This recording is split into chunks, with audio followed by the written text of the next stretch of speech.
अस्सलाम वालेकुम। मेरा नाम यासिर हयात है और पहले सेमेस्टर में मैं आप लोगों को सी और सी प्लस प्लस पढ़ा चुका हूँ। सबसे पहले तो आपके दूसरे सेमेस्टर में आप लोगों का खुशामदीद। आई होप कि आप लोगों ने ग्लोबल पेंडेमिक की वजह से जो सिचुएशन पेश आई थी उसमें अच्छा वक्त गुजारा होगा और यूज़फुल एक्टिविटीज़ में अपना वक्त जो है वो सर्व किया होगा। तो सबसे पहले तो आप सब लोगों को खुशामदीद। उसके बाद हम अपने टॉपिक के ऊपर आएंगे जो कि है डेटाबेस ऑरिकल। आपके इस दूसरे सेमेस्टर में मैं आप लोगों को दो सब्जेक्ट्स पढ़ाने वाला हूँ। आपका जो पहला सब्जेक्ट वो तो आप लोगों के सामने है, यानी डेटाबेस ऑरिकल।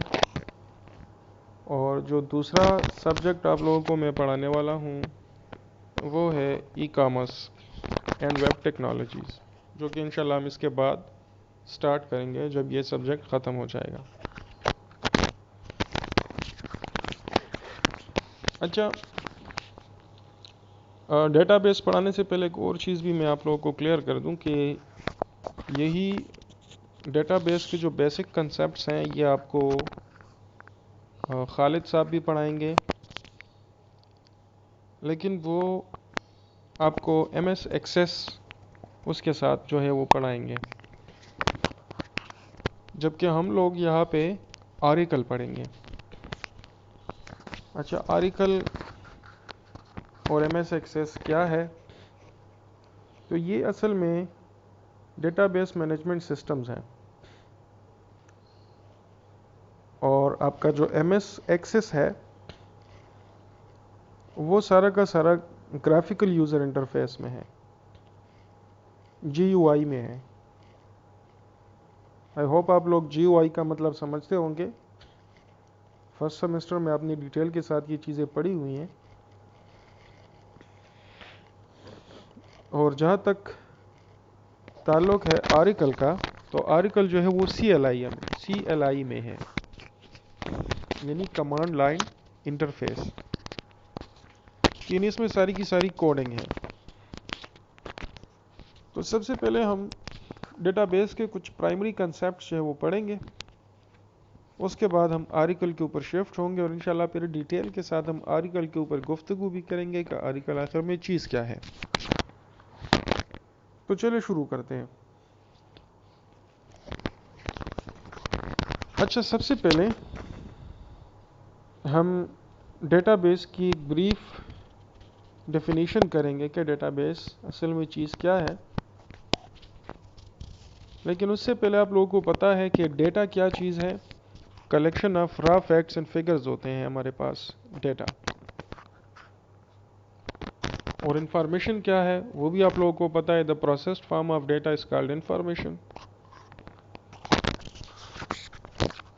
तो यहाँ पे डेटाबेस मतलब एक ऐसी जगह जहाँ पे हम लोग अपनी कीमती डेटा को स्टोर कर सकें।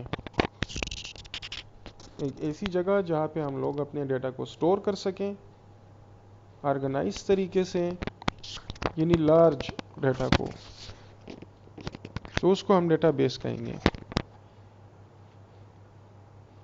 अच्छा, ये एक छोटी सी डेफिनेशन आपको नज़र आ रही होगी।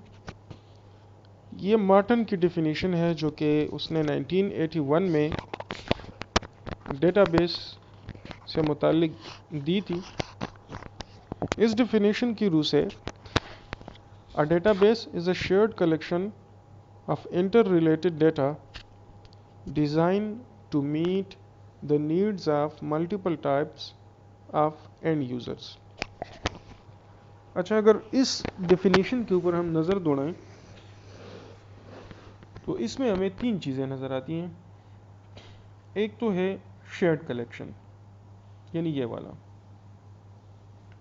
एक है इंटर रिलेटेड डेटा ये वाला, और तीसरा है एंड यूज़र ये वाला। तो सबसे पहले हम शेयर्ड कलेक्शन ऑफ डेटा को थोड़ा सा एलेबोरेट करते हैं कि शेयर्ड कलेक्शन ऑफ डेटा से मतलब क्या है। ये तीन चीज़ें जब हम समझ जाएंगे तो इंशाल्लाह फिर हम डेटाबेस के डेफिनेशन के ऊपर डिटेल के साथ समझ जाएंगे कि असल में डेटाबेस चीज़ क्या है। अच्छा, तो शेयर्ड कलेक्शन ऑफ डेटा से मतलब ये है कि ऐसा डेटा जो कि ऑर्गेनाइजेशन जिसके लिए डेटाबेस बनाया गया है, तो वो डेटा ऑर्गेनाइजेशन के हर एक यूज़र तक पहुंच सके जिस पे उसका हक है, तो इसे कहते हैं शेयर्ड कलेक्शन। जैसे कि मिसाल के तौर पे हम अगर नादरा की एग्ज़ाम्पल ले लें, तो आप जानते हैं कि नादरा जो है वो इस वक्त हमारे मुल्क में सबसे बड़ा डेटाबेस है। तो उसमें आप देख सकते हैं कि आपका डेटा जो है वो सिर्फ एक पॉइंट पे नहीं होता, मुख्तलिफ पॉइंट्स पे आपका डेटा जो है वो पड़ा होता है और उसको शेयर किया जा रहा होता है। मिसाल के तौर पे अगर आप यहाँ पे पेशावर के किसी भी नादरा के ऑफिस में चले जाएं तो आपका डेटा उनके पास पड़ा होगा। इवन अगर आप किसी बाहर सिटी में चले जाएं नादरा की किसी पॉइंट के ऊपर, तो आपका डेटा वहाँ पे भी शेयर हो रहा होगा। या आप किसी चेक पोस्ट वगैरह पे जाएं और उनके पास वो फैसिलिटी जो है वो मौजूद होती है, तो वो आपका कार्ड जो है वो लेके आपसे उसको स्वाइप करते हैं, तो आपका पूरा बायोडाटा उनके पास आ जाता है नादरा की जानिब से, तो आपका डेटा वहाँ पे भी शेयर हो रहा है। सो इसको कहते हैं शेयर्ड कलेक्शन ऑफ डेटा। और डेटाबेस में डेटा का शेयर होना इंतहाई ज़रूरी है। जैसा कि नादरा के केस में आप देख रहे हैं, अगर आपका डेटा शेयर नहीं हो रहा तो फिर उसका इतना फ़ायदा नहीं है जितना कि अब हो रहा है। इसी तरह इंटर रिलेटेड डेटा का कंसेप्ट क्या है? देखिए, डेटाबेस में जब हम लोग डेटा स्टोर करते हैं तो वो सिर्फ एक सिंगल फाइल में नहीं होता कि हमारे पास एक सिंगल टेबल या एक सिंगल फाइल होता है और उस एक ही फाइल में अपना सारा डेटा जो है हम लोग स्टोर करते होते हैं। तो ऐसा नहीं होता, बल्कि डेटाबेस के अंदर हमारे पास मल्टीपल फाइल्स बनती हैं। क्योंकि डेटाबेस में हमने डेटा को तरतीब से स्टोर करना होता है, ऑर्गेनाइज तरीके से स्टोर करना होता है। तो इस मकसद के लिए हमें मल्टीपल फाइल्स या मल्टीपल टेबल्स जो है वो क्रिएट करनी पड़ती हैं, और हर एक टेबल में उसका मुतल्लिका डेटा उसमें जो है वो स्टोर करना पड़ता है हमें। मिसाल के तौर पे अगर हम कॉलेज की एग्ज़ाम्पल ले लें, तो कॉलेज में हमारे पास बहुत सारे टेबल्स बनेंगे, जैसे कि स्टूडेंट का टेबल, टीचर्स का टेबल, अटेंडेंस का टेबल, फीस का टेबल, स्पोर्ट्स का टेबल, लाइब्रेरी का टेबल। ठीक है, तो ये सारे जुदा जुदा हमारे पास फाइल्स या टेबल्स बनेंगे, और इन फाइल्स या टेबल्स के अंदर हम इनका रिस्पेक्टिव डेटा जो है इनके अंदर स्टोर करेंगे। मतलब स्टूडेंट का डेटा स्टूडेंट के टेबल में जाएगा, फीस का डेटा फीस के टेबल में जाएगा, लाइब्रेरी का डेटा लाइब्रेरी के टेबल में जाएगा, स्पोर्ट्स का डेटा जो है वो स्पोर्ट्स के टेबल में जाएगा, एटसेट्रा। अभी इंटर रिलेशन यहाँ पे क्या है? अभी अगर हम देखें तो इन सारे फाइल्स के दरमियान एक ताल्लुक तो मौजूद है। बहरहाल वो कैसे? देखिए, स्टूडेंट का ताल्लुक लाइब्रेरी के साथ बनता है कि नहीं बनता? बनता है। इसी तरह अगर हम लोग देखें तो फीस का जो ताल्लुक है वो स्टूडेंट के साथ बनता है। इस तरह अटेंडेंस का जो ताल्लुक है वो भी स्टूडेंट के साथ बनता है। इसी तरह स्पोर्ट्स का जो ताल्लुक है वो भी स्टूडेंट के साथ बनता है। तो अगर हम देखें तो ये सारा डेटा आपस में इंटर रिलेटेड है। है कि नहीं है, ठीक है ना। सारा डेटा देखें, इंटर रिलेटेड यानी एक दूसरे के ऊपर उनका इन्हिसार है। तो डेटाबेस में ये चीज़ होती है कि उसमें डेटा का एक दूसरे के ऊपर इन्हिसार होता है, डिपेंडेंसी होती है एक दूसरे के ऊपर, और इसी कंसेप्ट को हम इंटर रिलेशनशिप का कंसेप्ट कहते हैं, या इंटर रिलेटेड हम इसी को कहते हैं।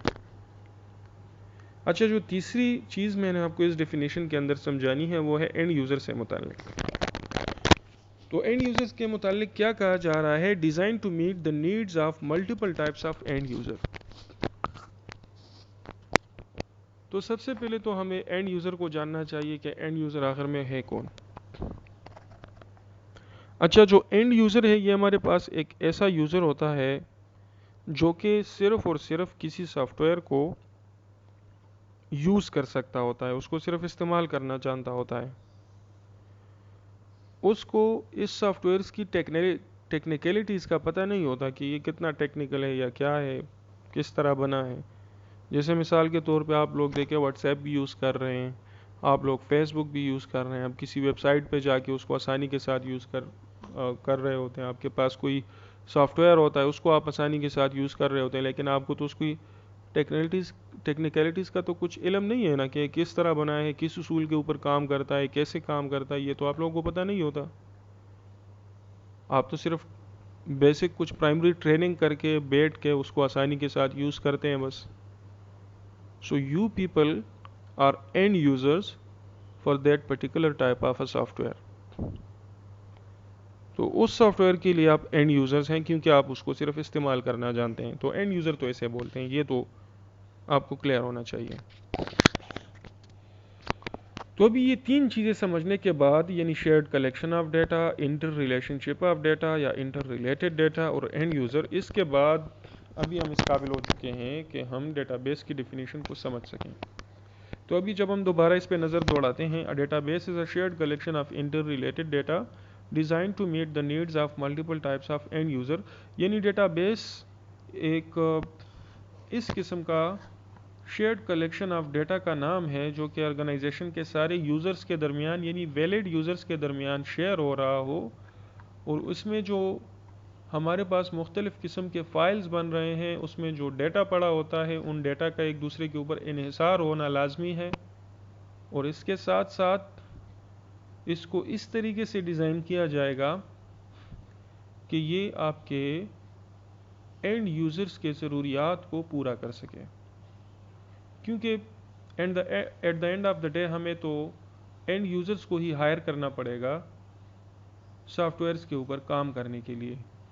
प्रोग्रामर्स को तो हम नहीं बिठा सकते, क्योंकि वो तो बहुत ज़्यादा सैलरी लेते हैं हमसे, वो तो फिर हम अफोर्ड नहीं कर सकते। तो हमें एंड यूज़र्स को लेना होगा और उसको ट्रेन करना होगा, और उनको थोड़ी बहुत सैलरी दे के हम अपना काम जो है वो चलाएंगे उनसे। जैसे कि नॉर्मल इदारों में आप देखते हैं, इसी तरह के जो क्लर्क्स वगैरह होते हैं वही बैठ के इन डेटा बेसिस वगैरह पे काम करते होते हैं। वो तो कोई टेक्निकल बंदे तो नहीं होते, वो तो सिर्फ ट्रेनिंग करके बैठ के उसको यूज़ करना जानते हैं।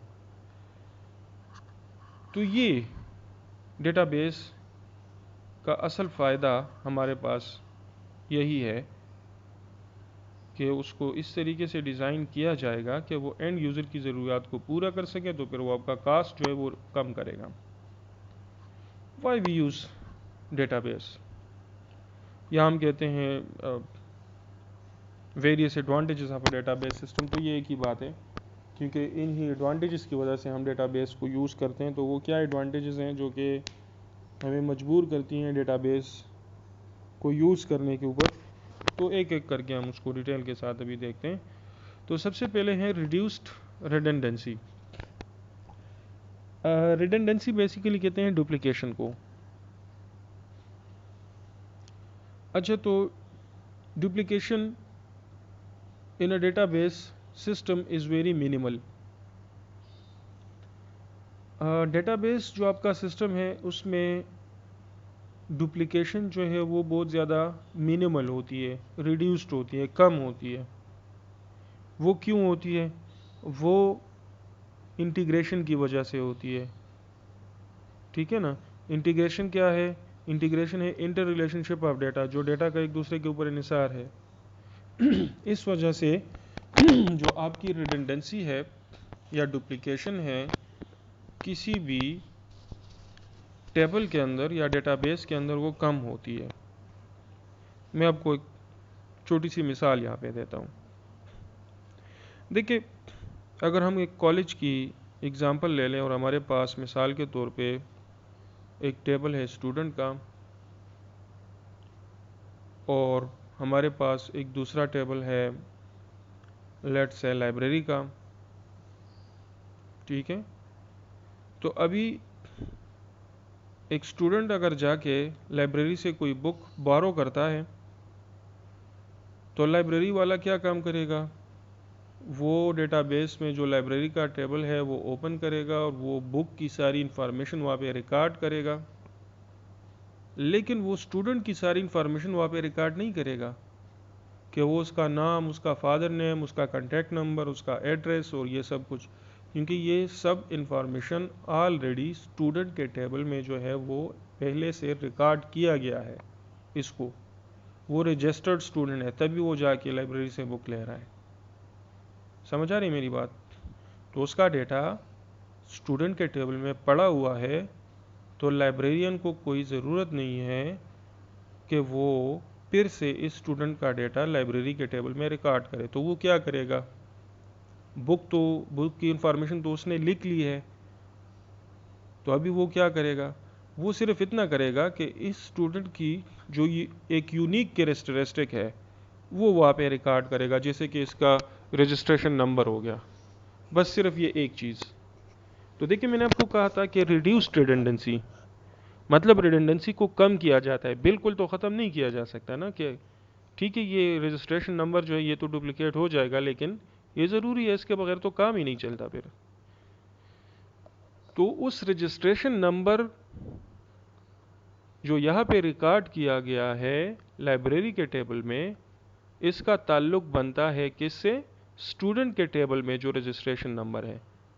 मिसाल के तौर पे रजिस्ट्रेशन नंबर 5 के पीछे ये बुक जो है ये इशू की गई, तो रजिस्ट्रेशन नंबर 5 कौन है, वो स्टूडेंट के टेबल से आसानी से हमें पता चल जाएगा। उसमें एक लिंक जो है ये बन गया है, तो वो बिल्कुल आसानी के साथ हमें पता चल जाएगा कि ये कौन है। तो नो नीड कि हम दोबारा से स्टूडेंट की इंफॉर्मेशन सारी की सारी यहाँ पे दर्ज करें।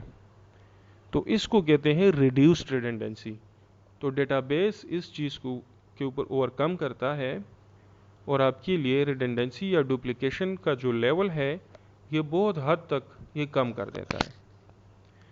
अच्छा, अभी इससे हमें फ़ायदा क्या होता है, तो ये हमें ये फॉलोइंग जो है ये हमें बेनिफिट्स दे सकता है।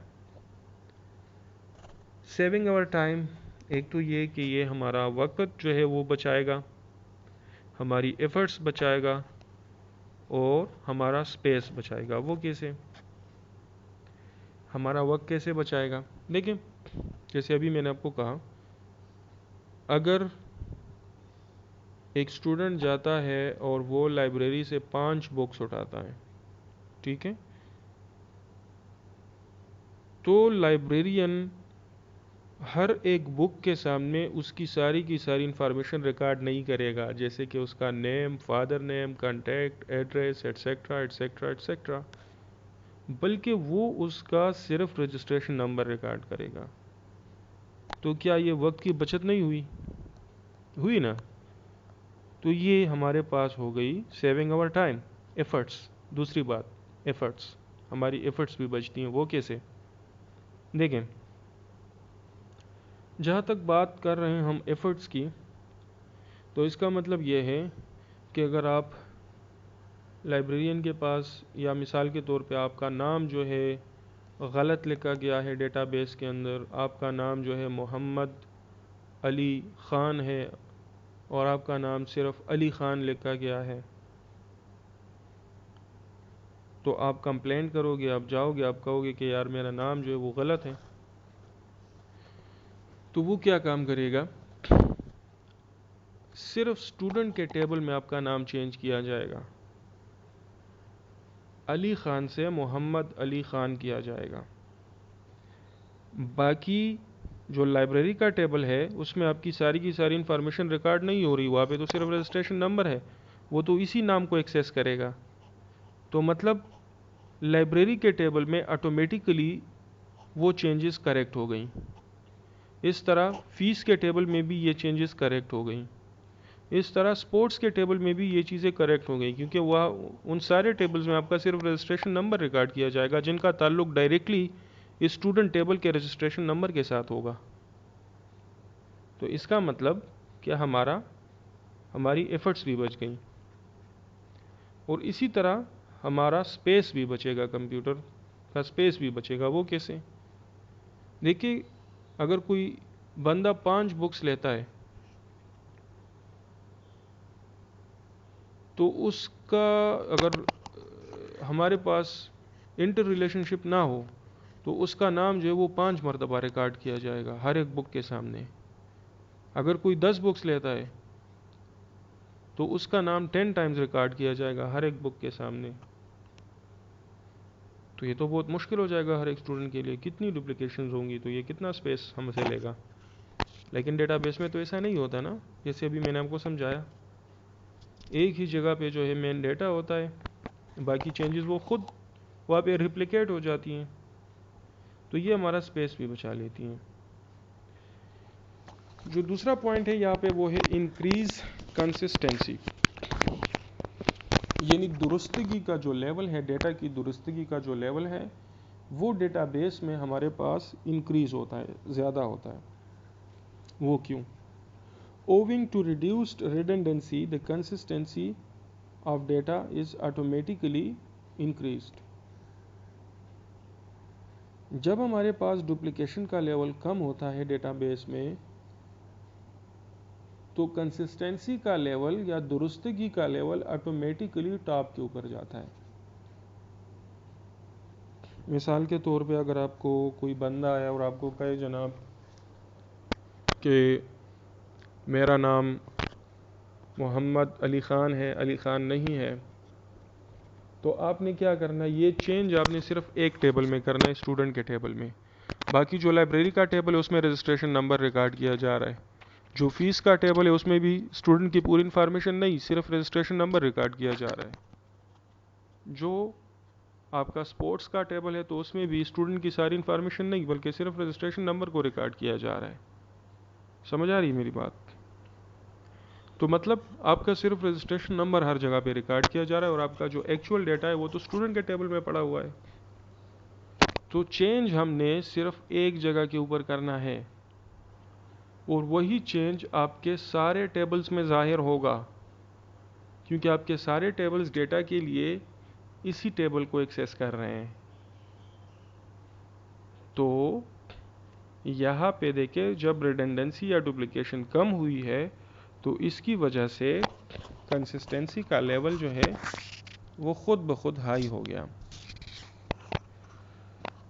अच्छा, इसके बाद databases have incredible value to business के लिए भी डेटाबेसेस को यूज़ किया जाता है, और काफ़ी ज़्यादा अहमियत है बिजनेसेस के लिए आजकल डेटाबेसेस की। इनके बगैर बिजनेसेस को अधूरा समझा जाता है, क्योंकि किसी भी बिज़नेस में हमारे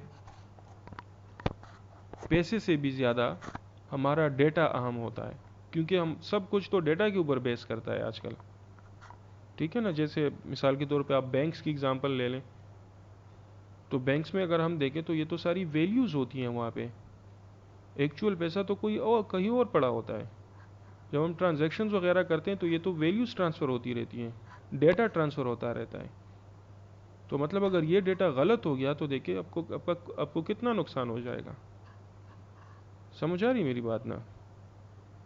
तो हमारा डेटा जो है वो एक बहुत ही इम्पोर्टेंट रिसोर्स है।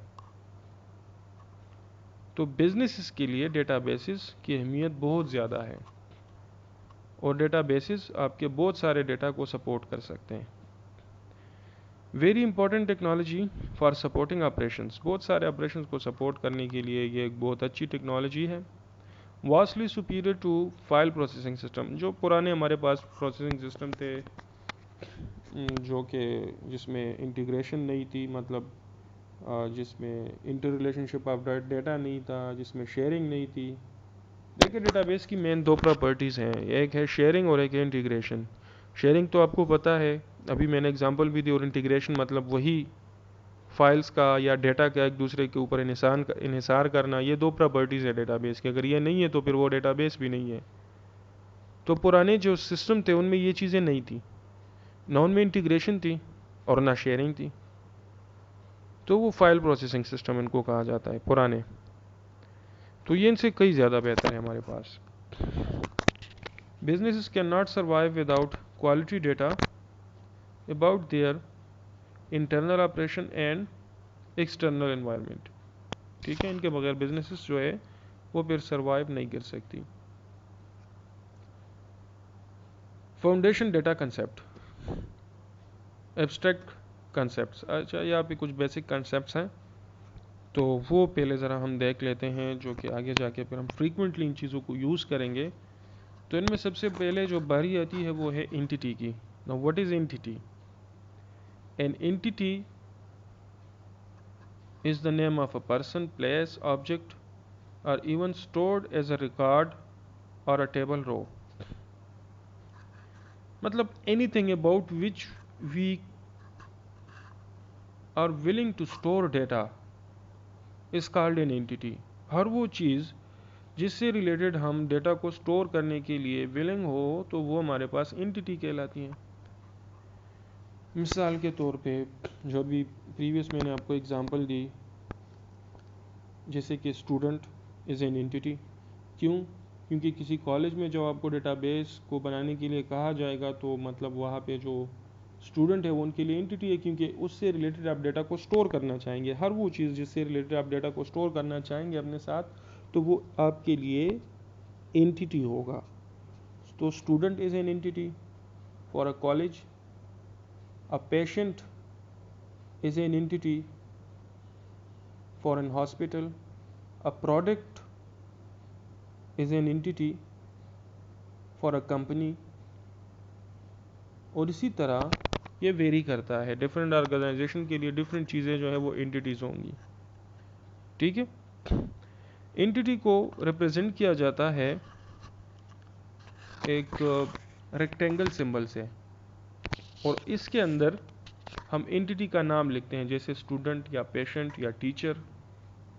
ठीक है, इसके बाद है attribute, characteristic of an entity. Attribute क्या है? ये किसी एंटिटी की कोई खसूसियत होती है। ठीक है, स्टोर्ड एज अ फील्ड और टेबल कॉलम, जिसको हम फील्ड भी कहते हैं या इसको हम टेबल कॉलम भी कहते हैं। तो मिसाल के तौर पे अभी स्टूडेंट हमारे पास एंटिटी है, तो उसकी कैरेक्टरिस्टिक्स क्या क्या हो सकती हैं? जैसे कि उसका रजिस्ट्रेशन नंबर हो गया, उसका नेम हो गया, उसका फादर नेम हो गया, डेट ऑफ बर्थ हो गया। इसी तरह प्रोडक्ट है तो उसके लिए एट्रीब्यूट्स क्या क्या हो सकती हैं? प्रोडक्ट नेम हो गया, प्रोडक्ट की आईडी हो गई, उसका मैन्युफैक्चरिंग डेट हो गया, उसकी एक्सपायरी डेट हो गई, और इस तरह से जो दूसरी चीज़ें हैं, तो ये सब इसके लिए एट्रीब्यूट्स होंगी। वेल, एट्रीब्यूट को एक ओवल सिंबल की मदद से जाहिर किया जाता है, और उस ओवल सिंबल के अंदर हम एट्रीब्यूट का नाम लिखते हैं। अभी हम फ्रॉम लार्ज टू स्मॉल की तरफ आते हैं, एक एक करके। सबसे पहले हम डेटाबेस, तो डेटाबेस तो हमने डिटेल के साथ अभी डिफाइन कर लिया, यानी कलेक्शन ऑफ रिलेटेड टेबल्स। ठीक है, डेटाबेस रिलेटेड टेबल्स का एक मजमुआ होता है। ठीक है, इसके बाद टेबल क्या चीज़ है? A collection of related records, collection of related entities. ठीक है, तो ये हमारे पास टेबल्स होता है, कलेक्शन ऑफ रिलेटेड रिकॉर्ड्स जो हमारे पास होते हैं, तो उसको हम टेबल बोलते हैं। इस तरह रिकॉर्ड क्या है? Collection of fields, table row को कहा जाता है बेसिकली। रिकॉर्ड टेबल का जो एक रो होता है, तो इसको कलेक्शन ऑफ फील्ड्स भी कहते हैं और रिकॉर्ड भी कहते हैं। रिप्रेजेंट एन एंटिटी, और ये किसी एंटिटी को रिप्रेजेंट करता है। ठीक है। इस तरह फील्ड कलेक्शन ऑफ कैरेक्टर्स, तो ये कैरेक्टर्स की कलेक्शन होती है। ठीक है, ये एक एक करके अभी डिटेल के साथ इसको एक्सप्लेन करेंगे। ठीक है, तो कैरेक्टर में हमारे पास सिंगल अल्फ़ाबेटिक कैरेक्टर्स आते हैं, न्यूमेरिक कैरेक्टर्स आते हैं और उसमें सिंबल्स भी आते हैं। ठीक है, तो सबसे पहले देखिए फील्ड्स को आप ज़रा देख लें कि फील्ड्स क्या है। यहाँ पे कैरेक्टर्स ALI यानी अली फॉर्म्ड अ फील्ड, इसने एक फील्ड बनाया है। जैसे हमने कहा था कि फील्ड जो है वो कम्बिनेशन ऑफ रिलेटेड कैरेक्टर्स होते हैं। तो ये देखिए कम्बिनेशन ऑफ रिलेटेड कैरेक्टर्स जो है अली, ये हमारे पास एक फील्ड बना रहा है। और यहाँ पे जैसे कि यहाँ पे आप देख रहे हैं लास्ट नेम ब्रेमियर जो लिखा है, ठीक है, तो ये किसी बंदे का नाम है, तो मतलब ये एक फील्ड बना रहा है। ठीक है, अभी रिकॉर्ड क्या है, a bunch of fields form a record. यहाँ पे हमारे पास बहुत सारे फील्ड्स या कॉलम कंबाइन होके एक रिकॉर्ड बना, जैसे first name, last name, sex और वेट, ये सब कुछ कंबाइन होके ये एक रिकॉर्ड बना रहे हैं। और ये किसका रिकॉर्ड है, ये अहमद का रिकॉर्ड है। उसका फर्स्ट नेम है अहमद, अली, सेक्स जो है उसका मिसाल के तौर पे यस, मतलब वो मर्द है। ठीक है, इस तरह जो है यहाँ पे वेट उसका ये है 263। ठीक है, तो ये क्या है, ये यहाँ पे एक पूरा रिकॉर्ड है अहमद का। ठीक, आगे जाते हैं। अभी टेबल क्या है, a bunch of records form a table. इस तरह बहुत सारे रिकॉर्ड जब हम कंबाइन करते हैं तो वो हमारे पास एक टेबल बना लेते हैं। जैसे कि अहमद एक रिकॉर्ड है, बासित एक रिकॉर्ड है, अलीना एक रिकॉर्ड है। ठीक है, तो देखिए ये सारे रिकॉर्ड्स कंबाइन होके इसने क्या किया, इसने एक टेबल बना दिया। So a table is a group of related entities. ठीक है, उसके बाद है a bunch of tables form a database. अभी डेटाबेस की बारी आती है। तो हमारे पास बहुत सारे टेबल जो हैं वो यानी एक से ज़्यादा टेबल्स कंबाइन होते हैं तो वो फिर एक डेटाबेस बनाते हैं। A database can represent a single business और एन इंटायर मार्केट। तो डेटाबेस जो है एक सिंगल बिजनेस को भी रिप्रेजेंट कर सकते हैं, ये पूरे के पूरे मार्केट को भी रिप्रेजेंट कर सकते हैं। अच्छा, उससे पहले मैंने आपको बताया database are not just a bunch of table. Database जो है ये सिर्फ टेबल्स की कलेक्शन नहीं है, बल्कि इनमें इंटर रिलेशनशिप का होना भी ज़रूरी है। इसके बगैर डेटाबेस का कंसेप्ट अधूरा है, मैंने पहले ही आपको समझा दिया था। तो यहाँ पे आप लोग देख रहे हैं हमारे पास तीन टेबल्स हैं, एक ऑर्डर का टेबल है, एक कस्टमर्स का टेबल है और एक प्रोडक्ट का टेबल है। तो इनमें देखिए कस्टमर की जो CID है, कस्टमर ID 508। ठीक है, आप देख रहे हैं उसने वहाँ पे एक ऑर्डर प्लेस किया हुआ है, तो ऑर्डर ID 002 के सामने सिर्फ CID रिकॉर्ड की गई है, ना कि कस्टमर की पूरी इंफॉर्मेशन, क्योंकि ये ऑलरेडी यहाँ से एक्सेस हो रहा है CID कस्टमर ID। तो 508 से पता चल रहा है कि 508 कौन है, उसका एड्रेस क्या है, तो उसका नाम है एरिक, लास्ट नेम है उसका ब्रेमियर और एड्रेस जो है उसका मिसाल के तौर पे कोई ये चीज़ है। ठीक है, इस तरह प्रोडक्ट एक टेबल है, वो आप देख लें कि कौन से प्रोडक्ट के लिए ये ऑर्डर प्लेस कर रहा है। तो वहाँ ऊपर देखें प्रोडक्ट की सारी इंफॉर्मेशन भी नहीं रिकॉर्ड की गई, बल्कि प्रोडक्ट की सिर्फ ID रिकॉर्ड की गई है। ठीक है ना, मिसाल के तौर पे जो कस्टमर है 508, इसने एक प्रोडक्ट जो है 199 के लिए जो है ऑर्डर दिया है और दूसरा प्रोडक्ट जो है इसने मिसाल के तौर पे कोई दूसरा जो है वो ऑर्डर दिया है। ठीक है, तो इस तरीके से ये आपके साथ यहाँ पे काम करता है। अच्छा, आज के लिए इतना काफ़ी है इंशाल्लाह। कल फिर हम मज़ीद आगे जाएंगे और देखते हैं इंशाल्लाह रिलेशंस को भी डिस्कस करेंगे, लेकिन उससे पहले कुछ मज़ीद छोटे छोटे कंसेप्ट्स हैं तो उसको भी इंशाल्लाह डिटेल के साथ डिस्कस किया जाएगा। तो आज के लिए इतना काफ़ी है। अल्लाह हाफ़िज़।